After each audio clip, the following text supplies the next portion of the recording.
And now introduce you to Stacy Feiner, who's going to give her presentation on turning talent into your competitive advantage.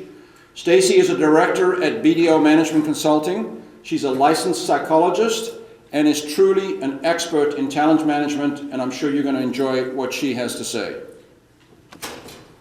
Please welcome Stacy. Good morning, everybody. How are you? Well stimulated by the hunter and gatherer concepts of sales and performance. So I really like Larry's concept. I like the idea of tilt the odds in your favor. And I think if I were to translate something into talent, you really want talent to put the wind at your back, right? So tilt the odds in your favor and make sure that talent is putting the wind at your back.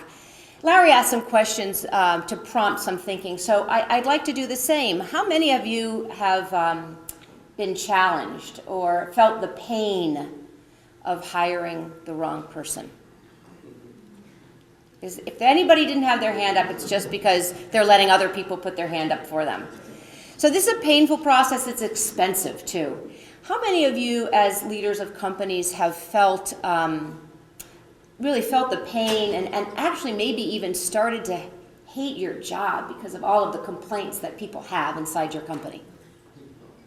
Right? You put your hand in your head in your hands and you say, why have I gotten myself into this? Sometimes I say to business leaders when I know that they're struggling and having like migraines with regard to poor talent or underperformances, management is really overrated and underpaid, right? I mean, it's such a big job. We're taking care of other people. We're developing them. It's a big responsibility. And finally, how many of you in your companies have felt that as your company has grown, you just don't have the talent to keep pace with growth? Or there are people who, you don't have the backfill. You can't either move people ahead because they don't have the skills, or you can't move people ahead because there's no one to backfill them, right? So you're stuck. What I want to do is I want to elaborate more on first the pain points, and then I really want to strike home on how to get out of these pain points and help your talent be your competitive advantage. That's the plan for today. Really, you don't need the metrics to prove the point that a great culture leads to great performance. I mean, in real life, you pick your homes, you pick where you live because you want an environment or a township that brings you the amenities that improve the quality of your life. If you live in a nice environment, you're going to be happier and lead better lives. I mean, it's obvious. Let's think about this. You pick a school system for your kids because the school system is going to promote your child's development. And with a good education and a good and positive academic environment, your kids are going to be ahead of the game, right? I mean, this is common sense. So I want you to kind of maybe loosen your ties, relax your shoulders a bit, and think about this process as intuition, as gut, as what you know intuitively about what matters about people. Not at an arm's length, but up close and personal. So I'm looking at you. I want you to think about yourselves in this equation. It matters how you think about your talent and if you believe you can shape culture. Because if you believe you can shape culture, I can show you how. And in a very quick period of time, if you do what you need to do, which is to be involved, put in the sweat equity, in an 18-month, a 24-month, a 3-year period, talent will be the wind at your back. So the example is, an apple a day keeps the doctor away, right? I mean, this is an old adage. Again, we know when things make sense, we don't necessarily need to have the metrics to support it. So how do you do this?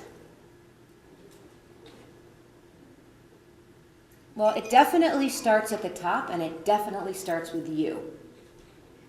So you can't look over your shoulder and expect somebody else to get this done for you. And you really can't let human resources or an outsourced resource do the work of developing the talent and the culture that you want in your organization. It has to represent your leadership. If you don't like the culture in your company, It's a reflection of you. If you like the culture of your company and it's supporting, it is a reflection of you. The good thing is, if you don't like it, it's completely in your control to change. So here are the five things that I'm going to talk with you about today. First of all, you have to be all in to make sure that your employees and your workforce the talent is at your back. You have to understand the keys to building bench strength. Right? You need to know what the mechanics are to improve the quality of your culture. And there are three key components to that. Nothing new. Attract top talent. How do you do that? How do other companies do that well? How can you do that well? Every single time. Every single time. Engage employees so that they bring their whole selves to the job. So they work above and beyond. They go above and beyond. And they have a concept or a mentality that they're willing to help out, they're willing to perform their work well, and then again go above and beyond. How do you create opportunities for employees so that they can do even better and even more than they imagined? This is how you get a culture and make your employees your ultimate competitive advantage. So these are the things I'm going to be talking to you about. Now, I know there's probably some reticence in the audience thinking that, I know this. I get it. I've read about it. I see it all the time. It's common sense. Common sense is not always common practice. So I'm going to challenge you today, not just to think you know what I'm talking about, but to challenge you. Are you doing what you know you're supposed to do? And I would say probably to a large degree you're not. So let's talk a little bit about this. If you want your people to be your ultimate competitive advantage, you have to think differently about how you lead. How you lead. And it's not with the numbers, it's starting with the people. But most likely I would suspect that you're unwittingly limiting the potential of your own employees, that you are in your own way. And it's very simple to explain. There are two reasons why you might be limiting your employees' potential. One is you're detached from talent management. You've outsourced it to somebody else. You've delegated it to HR. You're at an arm's length. And I know this, you can know this if this is true for you, if number one, if you have a budget for talent management. How many of you have budgeted, do you have a line item for what you're going to spend on talent management every year? So it's random. And when it's random and you don't have a budget, guess what happens? It feels like an expense. It feels like a cost center. And it feels unproductive. So you don't have a budget for it. You view it as a cost center. You give it to somebody else to deal with. You don't want to deal with it. And the processes that you do have are probably frustrating your managers. They're ineffective and they're probably frustrating your managers. The second view is that you view talent issues in isolation. You know, I hired the wrong person. I don't have good succession planning. My people are underperforming, or my managers are bottlenecking growth of my best talent. You don't understand that you're not seeing talent within a comprehensive, integrated system. And when you do that, you can't solve for the root cause. These are the root causes. But regardless of the root cause of your people problems, when your people in your company aren't happy, they're not productive. And when they're not productive, you're unhappy. I know many of you are unhappy. I know this. I work with many of you here today. So now imagine something different. Imagine the possibility of what it would look like and feel like if your talent was your competitive advantage. This means you weren't looking back and worrying. They were in front of you and beckoning you to hurry up. It would mean that you're hitting on all cylinders, right? Whatever that means for you, you're hitting on them. It means that you're tapping quality resources. All of the people around you are providing their best, excellent advice and doing the work you need them to do. And you're capitalizing on the sweet spot in the market, which is a term that Larry so beautifully has taught me about, the sweet spot in your market. So today I'm going to offer you some tips and insights on how to make this happen. And I'm going to remind you that common sense is not the same thing as common practice. So I want you to challenge yourself. Don't agree with me too quickly and don't write it off too fast. Let yourself be challenged by the fact that you're in many ways not doing this to the degree that you need to, and that results in your not having talent at your back. So a few things. Understand that what the keys are to building bench strength. I'm going to get to that right now. I'm going to talk with you specifically about how to attract top talent to your company. And your top talent is not the same as my top talent. Top talent will really be a reflection of what I want in my company. So we don't necessarily need to compete with each other as business owners or business leaders. You have a distinct need for certain types of, obviously, skill set, but what's the cultural fit? That's what we're going to look at. Employee engagement, how to engage employees so that they bring everything to your vision, and how do you create opportunities for employees, listen to this, to do even better and more than they imagined. It's an inspired workforce. Okay, so let's start with this. I'd really like, when it is a quick snapshot, that these are the keys to building bench strength. If you don't understand, this is what you would budget for. This is how you budget for talent management. This is the system that nurtures your people. Okay, so there is a discipline. It's not all touchy-feely, but it does require you to understand what the psychology is that matters to empowering and bringing your people together. So when it comes to talent, the leg bone is connected to the knee bone. And the knee bone's connected to the thigh bone, and the thigh bone's connected to the hip bone. You cannot see these things in isolation. The things that make the bones work together in your leg is the cartilage and the joints.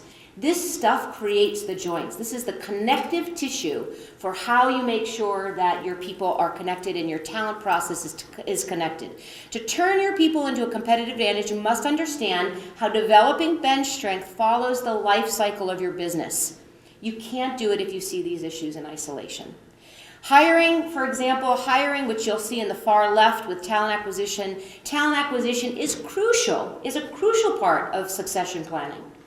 Many of you probably see recruiting as something separate and distinct from succession planning. We've been taught that succession planning really is something that you do at the very top of the food chain, at the very top of the house.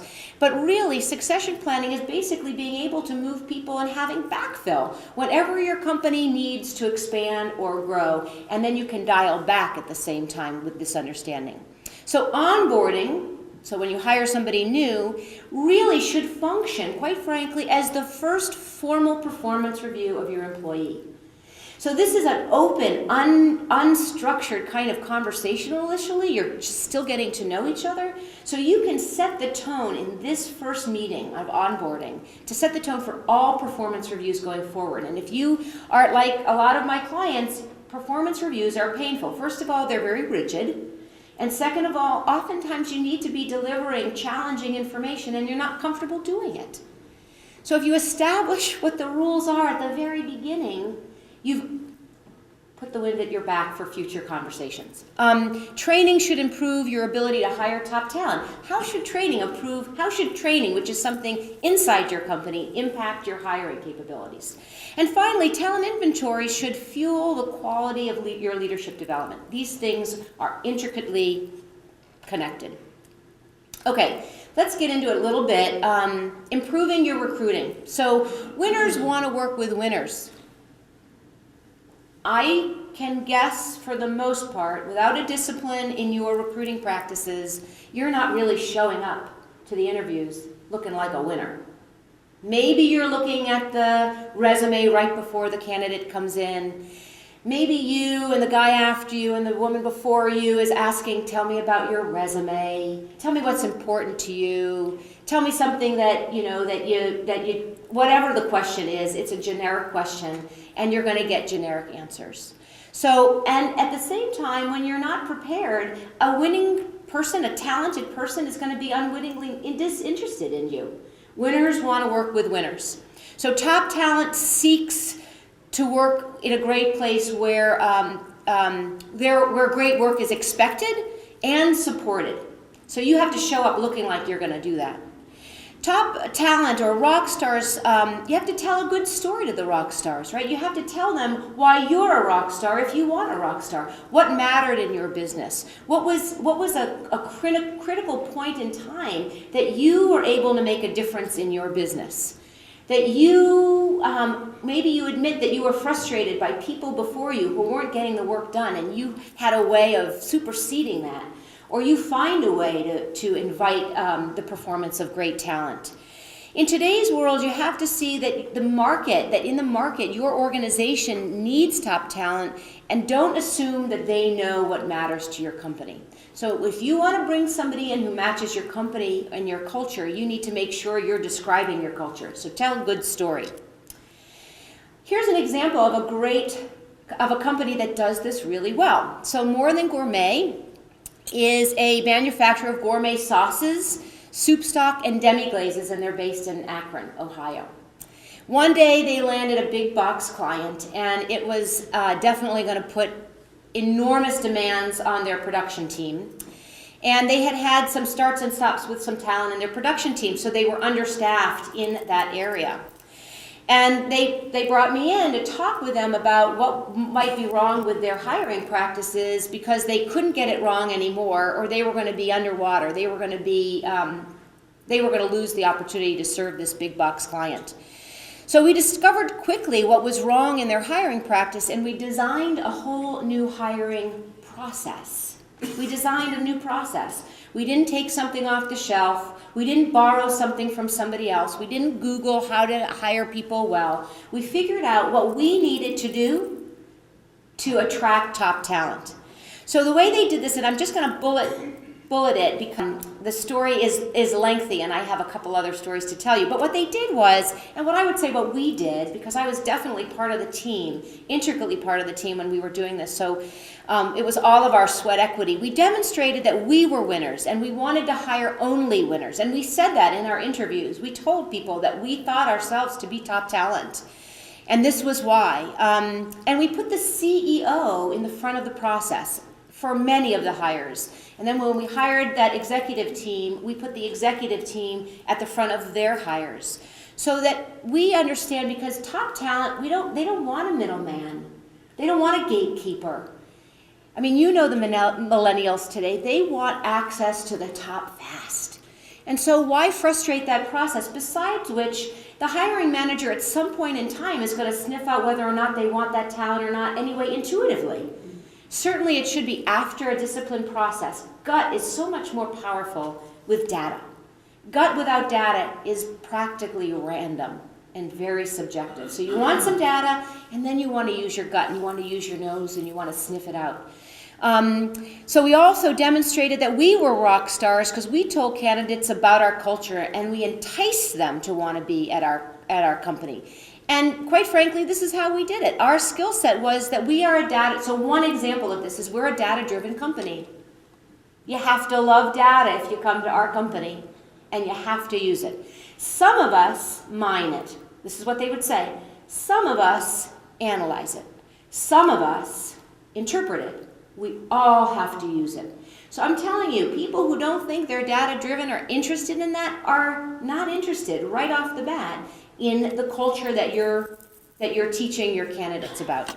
So that was very powerful to this team. Also, to show our distinction, we told the truth. In Japan and France, meat bones, perfect for stock and sauces, were being discarded left and right. They were as trash, as unimportant. So this company took these high-end bones off their hands and suddenly repurposed them for this premium new product. So we told the story of the company. We inspired people to buy the story based on the story of our company. So tell the story when you're interviewing.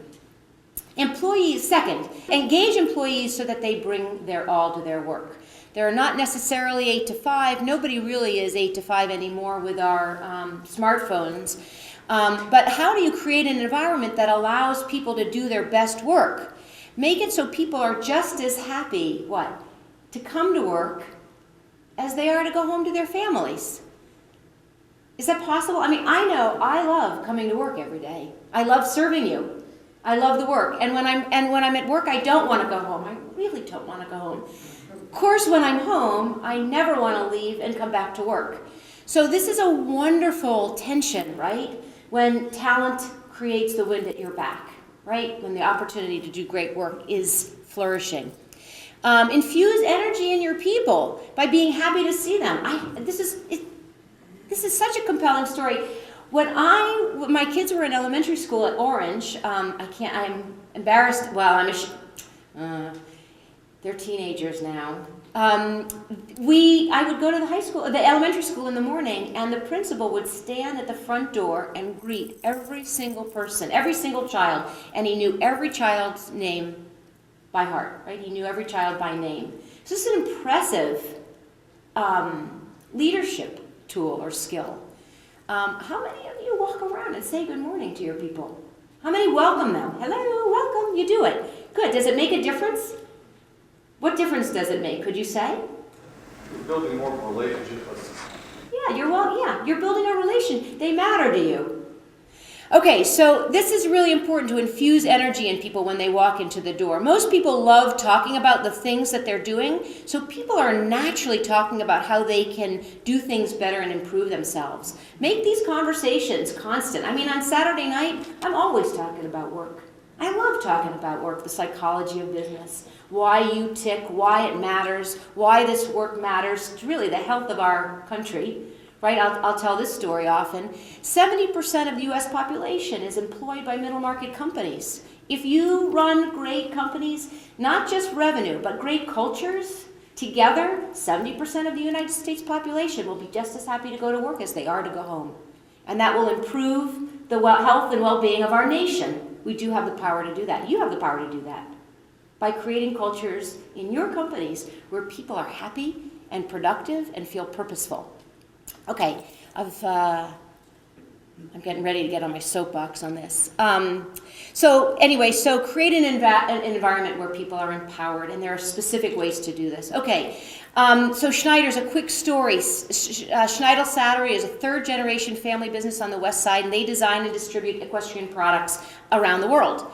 Generation 2 had created an impeccable reputation and innovative products that didn't just focus on the rider, but focus on the comfort of the horse. And horse people love when you take care of their horses. So they have great market opportunity.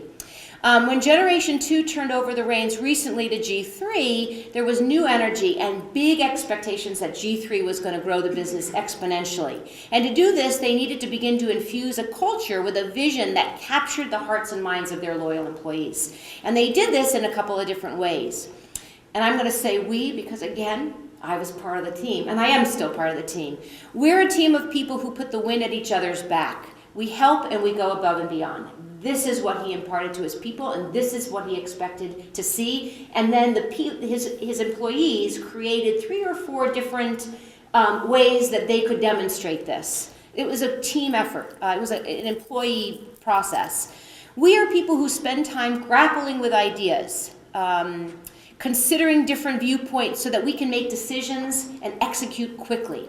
So they taught their people that we're going to spend time thinking the ideas through and grappling with ideas so that when we make the decision, we can go fast and not look back and not doubt our decisions. And you can imagine that was probably a problem in the past, that they would make decisions and then as they were in the throes of executing, they would doubt themselves, and that would send the whole thing into a tailspin. And we always push each other to be better, and this is their motto. When I up my game, I compel you to up your game.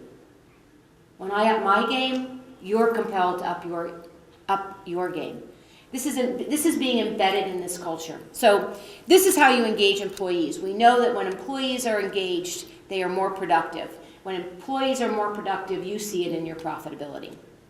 Okay, and finally, growth is a two-way street. Improve your bench strength. Build it. Develop successors so people are ready to advance as your company grows. Embrace mentoring, take people under your wing, do talent inventories, make job descriptions. This might sound a little tactical, but make job descriptions available for your employees so they can actually look at what the competencies are of the next job ahead of them and take it on their own to build those skills in preparation. So when you do your performance reviews, which you've already set the stage for, they can say, you know, I took a look at this job. I think I can do 50% of it. How can I build myself up to do 30% and enter it when I'm at 80%? These are the conversations that you want your employees to be having with you, their managers or their leaders. And create stretch assignments around projects and initiatives that don't have a dedicated resource. People really want to participate and contribute at a level that they're not necessarily being asked to. Allow these small groups to establish a committee and a project plan for tackling problems that are in the company or perhaps even in the community. And if they're community-based issues, you can use social media to gain some traction and to use actually that story to recruit great talent. Okay, and finally, here's the story. Wallace Companies. It's a $1 billion family business in St. Louis, and they operate gas stations and convenience stores, and they transport lubricants and other products. They are a major employer in a quiet town in St. Louis, and for the company, the talent pool is very limited. And for the town, job opportunities are very limited. So Wallace has made it their priority to be not just an employer of choice, but to become part of the community. So here are some examples. They offer tuition reimbursement for employees who want to go back to school, contribute more to the company, and advance their earning potential, right? So there's a two-way street there. Each store is given the autonomy to have up to 1 to 3 new initiatives each year, right? They grant each store the funds for these initiatives, and the team is given corporate resources to evolve the idea, run the project, and pilot it. It's kind of an entrepreneurial skill set that you're putting inside your company. I mean, I remember when I joined our company, we did not have a talent management platform. We didn't have executive coaching. So I felt much like an entrepreneur. I had the support of the larger organization, and I had the authority and the autonomy to build the practice. It's very exciting. And also, effort and attitude should be rewarded. Each year, a dozen of high energy and ambition employees are selected to participate on a special project council to tackle a pressing issue that the company is facing or the community is facing. And this participation for Wallace Companies has gotten a lot of publicity and press. It actually attracts and allows them to attract talent from outside of the area. So here are the 4 things that you can do to make sure that your people, your talent is your competitive advantage. See your talent as part of a whole system. Stop seeing the issues in isolation. Stop seeing them in isolation. They're part of a whole. If one thing's broken, then you can't do anything else in the system very well. And it probably maps very much to what Larry has been talking about, how all of these things are connected. Improve your recruiting by telling a meaningful story about your company, your culture, and your vision. Don't assume that your candidates know. They need to hear it, and you need to practice it. You need to throw back your chest and remember every single day why you're fighting the good fight. And your story matters. It matters to the candidates, and it matters to you. And I almost wanted to use an expletive. It matters to you. Tell your story. So often you can be buried and forget why you're doing the work you're doing and why you're important in the industry and the economy. Improve your retention by creating an environment where people can do their best work, where people can do their best work. People want to show up to do their best work. And when people aren't doing their best work, let them go. Let them find another place to either do their best work or not do their best work. Improve your bench strength by making your organization where people have the best chance of doing more and better than they ever thought they could. And that's how it's done. So thank you for your time and for your attention.